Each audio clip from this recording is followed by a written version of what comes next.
Telugu medium నుంచి English మీడియంకి మారిన తర్వాత ఈ తెలుగు రాష్ట్రాల్లో శిశుమందిర్ పరిస్థితి ఎలా ఉంది? ఈ తెలుగు మాధ్యమే కదా అనేటువంటి చులకన భావనతో చూడడం ఒకవైపు అయితే, ఇంగ్లీష్ మాధ్యమ పాఠశాల అనేది ఒక స్టేటస్ సింబల్గా మారిన తర్వాత ఇక్కడికి విద్యార్థుల సంఖ్య రావడం అనేటువంటిది కంప్లీట్గా తగ్గిపోయింది. ఆ కారణంగా విద్యార్థులే మన దగ్గర రానప్పుడు మన సంస్కారాలు ఎవరికి అందిస్తాము? సరస్వతి శిశు మందిరాలు ప్రారంభం చేసింది ప్రభుత్వ విద్యాలయాలకు ప్రత్యామ్నాయం కాదు, ప్రైవేటు విద్యాలయాలకు పోటీ కాదు. మిగతా భారతీయ సాంప్రదాయాలకు చెందినటువంటి కళలు ఇంగ్లీష్ మీడియంతో సాధ్యమవుతుందా? ఆంగ్ల మాధ్యమంలో ప్రవేశపెట్టినంత కారణంగా భారతీయ విలువల్ని వాళ్ళు అందించలేకపోతున్నది ఏం లేదు. మా విలువల్ని ఇదివరకు ఎట్లయితే విద్యార్థులకు అందించామో అదే పద్ధతి లోపల వాళ్ళకి అందించే దిశలో ఉన్నాం. ఉమ్మడి ఆంధ్రప్రదేశ్లో సరస్వతి శిశు మందిరాలు చాలా ఉన్నత స్థితిలో టాప్లో ఉండే, కానీ నేడు ఆ పరిస్థితి ఎక్కడ కనిపించడం లేదండి.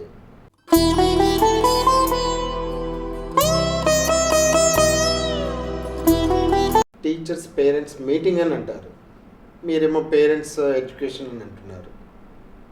దీనికి దానికి తేడా ఏంటండి? సిమిలారిటీగా ఉంటుంది కదా. ఇలా ఫీడ్బ్యాక్ తీసుకుంటున్నప్పుడు చాలామంది పిల్లలు చెప్తున్నదంటే, మేము ఇంట్లో మా అమ్మ నాన్నకి నమస్కారం పెడితే మా అమ్మ నాన్న వద్దంటున్నారు అని చెప్పేసి.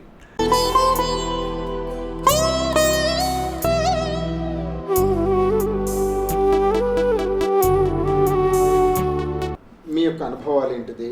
ఈ సవాళ్లను, సంఘర్షణలను మీరు ఏ విధంగా ఎదుర్కొన్నారు సమాజంలో?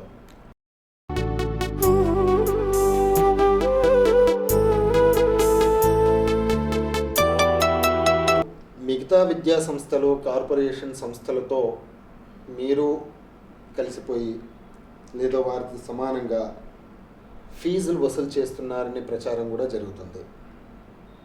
మరి విద్యను వ్యాపారంగా చూస్తున్న సంస్థలలో మీ యొక్క శిశు మందిరాలు కూడా చేరాయా?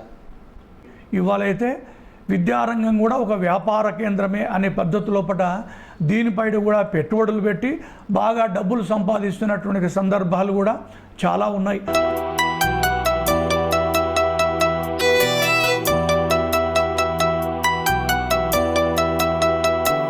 రాష్ట్రంలో సరస్వతి విద్యాపీఠం కానీ ఇది వ్యాపారం కొరకు పెట్టినటువంటి విద్యా సంస్థ కాదు. ఈ శిశు మందిరాలు మార్చాలనే సంకల్పంతో సెంట్రల్ సిలబస్ ఎంచుకున్నారనే భావన వ్యక్తమవుతుంది. ఇది ఎంతవరకు నిజము?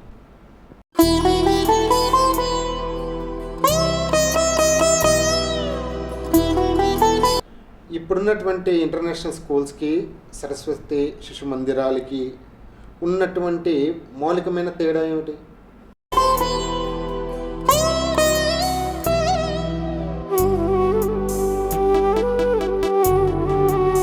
అంతటా ఇంప్లిమెంట్ కావాల్సిందే, కానీ విద్య అనేది రాష్ట్ర ప్రభుత్వము, ఇటు కేంద్ర ప్రభుత్వము రెండు ఉమ్మటి వ్యవహారంగా ఉన్నది.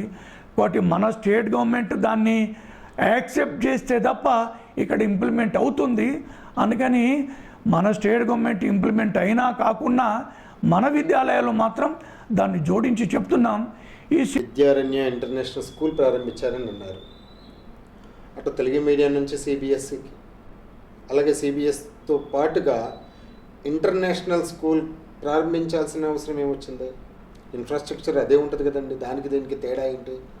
అంటే ఇక్కడ మేము ఇంటర్నేషనల్ స్కూల్ అంటే కేంబ్రిడ్జ్ అఫిలియేషన్ కూడా శ్రీ విద్యారణ్య ఇంటర్నేషనల్ స్కూల్కి తీసుకున్నాం.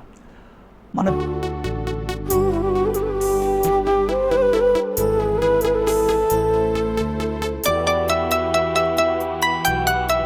మీడియాలో మిగతా వాళ్ళు ఆర్ఎస్ఎస్ని ఒక విధంగా ఇచ్చేస్తున్నారు.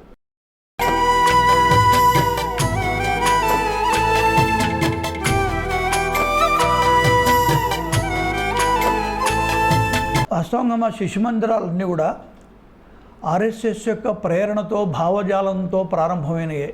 ఇది చెప్పుకోవడానికి మొహమాట పడాల్సినట్లు అవసరం లేదు. కారణం ఏంటంటే ఆర్ఎస్ఎస్ వాస్తవంగా ఒకటైతే బయట స్వార్థపరులు చేసేటువంటి ప్రచారం ఒకటి. ఆర్ఎస్ఎస్కు మతతత్వానికి ఏం సంబంధం లే.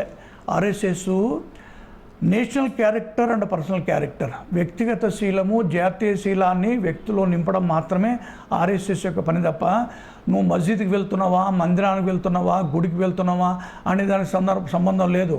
నువ్వు దేశభక్తుడి కావాలి, అది మాత్రమే ఆర్ఎస్ఎస్ చెప్తున్నది.